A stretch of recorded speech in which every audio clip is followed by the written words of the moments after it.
Radio direction cosines. Okay, this is just basically another way of getting from the origin to a point. So if we have, I'm just going to draw my coordinate axes. So we have our x, y, and z axes, and I have any vector I like. We'll call this vector A out to point A. So this will be point A, vector A, position vector. And then I can do the angle between each of the axes. So the angle from the x-axis around to the vector I'm going to call alpha.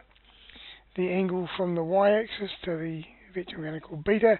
And the angle from the z-axis around to the vector I'm going to call gamma. So I now have the three angles that the vector makes with each of the axes. And then it's true that A is equal to A1 in the I direction plus A2 in the J direction plus A3 in the K direction. And we also know that the modulus of A is the square root of A1 squared plus A2 squared plus A3 squared. So we know a whole lot about sizes.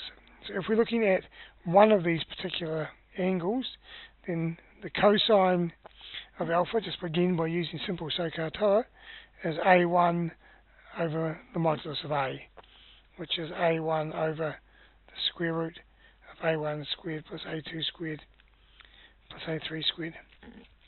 Okay, and it's exactly the same for the other two angles. So the cosine of beta, so this angle here, the cosine of the beta is A over H, adjacent, so I'll show you this in detail.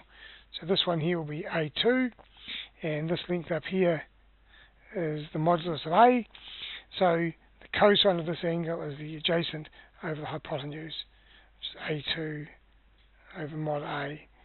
And it's the same for gamma, which is to the z-axis, so that should be a 2. Same as gamma to the z-axis, where it's going to be A3 over modulus of A. Okay, and these three, they're numbers because it's the cosine of the angle, so these three things are called the cosine or direction cosines of that particular vector. So it's just another way of measuring basically the angle that you have to hit off from the origin to get to the particular point.